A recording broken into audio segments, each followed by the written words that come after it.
Greetings, Earthlings, aliens, other miscellaneous life forms, and of course my Moonbeam team, and welcome to Planet Moonstar. I'm MX Moonstar. Now today, folks, I have a little bit of a confession for you. Before Hello Kitty Island Adventure, I wasn't a huge Sanrio fan.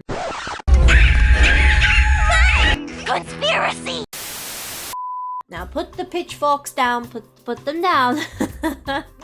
Don't get me wrong, I thought that they were really cute characters, but I wasn't as invested in them as I am now thanks to Hello Kitty Island Adventure.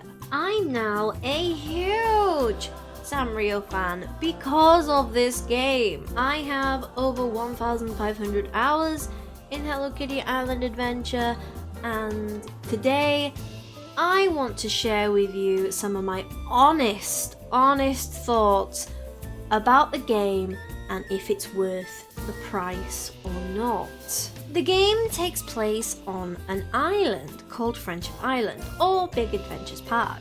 Using the power of friendship, we're all full of magic and wonder.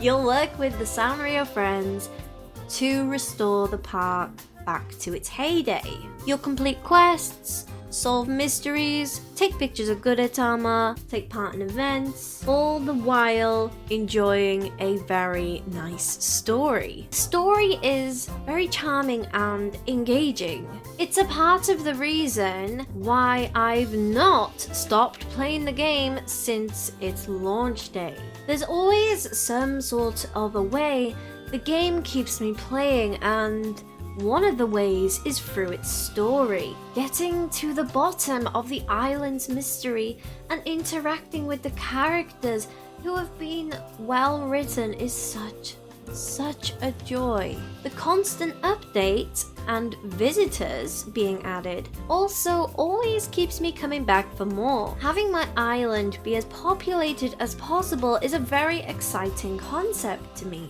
In Animal Crossing Pocket Camp, there's always some sort of an event happening in that game, and the same can be said for Hello Kitty as well. There's always some sort of an event going on in the background, and with events come a unique storyline and new items every year, and a chance for newer players to catch up on the older items. I love that there are multiple sizes to catch of one fish. It's such an interesting and unique way to do it. The critters and fish in this game have a lot of personality, and I absolutely adore them. You know, it's not just the run-of-the-mill creepy crawlies. No, you can catch seals, birds. It's really cute. And I'm always excited to see what other kind of critters will be added in the game. There's a nature preserve to place all your critter friends into, so you can go into the seaside resort nature preserve, and if you've donated critters from the seaside resort to the nature preserve, you'll be able to see them just all coexisting together, having a grand old time. But you can't do the same with fish, unfortunately. But what you can do with fish is you can place them in any aquarium. You can even customize the aquarium if you want to, and you can place it in a cabin. The game looks gorgeous. The sounds are wonderful. Everything from the UI sound effects to the background noises that create really good ambience depending on where you are. It's so good, and the soundtrack in the game is oh so good as well. There's loads of quests to do, there's loads of puzzles to solve, and there's always something in the game to keep you busy. I do have some cons with the game though. So one thing a lot of cozy games do suffer with is repetitiveness, and Hello Kitty Island Adventure is no different. After a while, the dailies can get a bit boring, but saying that, there is stuff in the late game that can help with some of the daily stuff, including asking your friends to collect the island's resources for you, and then there's also the super in-depth flowers feature with thousands of different combinations that you can get. Another con could be, for some people anyway, you can't time travel with this game. In this game, you shouldn't time travel, as it does have the potential to mess up your save and ban you from multiplayer. Sometimes it can feel like the game is just too slow, and you may feel that temptation to time travel like in other games. There are times where I wish we had some sort of a quest stone that could potentially advance time-locked quest by a day, and the quest stones could be given out on very rare and special occasions, making them very special, and you can't get them all the time, you know? Not much to do in multiplayer. We have the friendship levels. There are 4 multiplayer puzzle rooms. There's also trading and visiting each other's shops. But other than that, there's not much else you can do together. You can also play the mini games together, but you can also do them by yourself as well. It would be super fun if there was a way we could play hide and seek with people. There's no way to do that right now because you can actually see where the person is on your map. Replayability. With over 80 plus hours of quests and more being added with each update, these mean that there will always be something for you to come back to the game for. The game has several mini games in the different regions of Friendship Island, and the more you play these mini games, the more prizes you can earn. New items for past events are always being added, so coming back the next year to do the same event will get you different things. And there will also be a new story for you to enjoy with the Sanrio characters.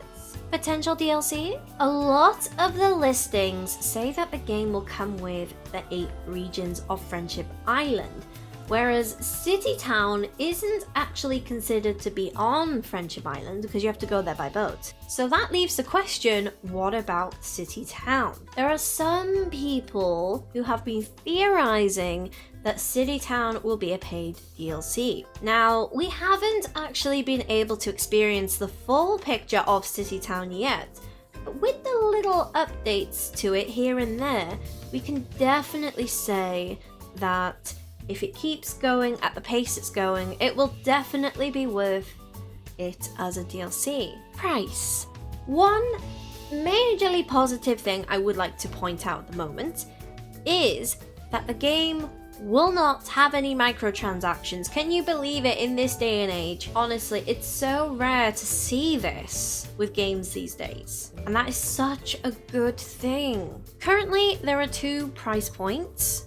You have the Deluxe, and then you have the standard versions of the game. So in dollars, it's $39.99 on the Nintendo Switch for the standard version. Then for the Deluxe version, it's $59.99. Now the Deluxe version does come with a bunch of goodies, which I'd argue because of the lack of microtransactions that this makes the Deluxe version the only time you can get these extra goodies. Now if you want a video where I go through the Deluxe edition in more depth, you can go to this particular video here. But honestly, I would highly recommend getting the Deluxe edition if you can. If you can't, it's fine, but it is nice to have all these things that the Deluxe version comes with. The future of Hello Kitty Island Adventure. It looks like Hello Kitty Island Adventure will be continuously updated and improved upon for quite some time.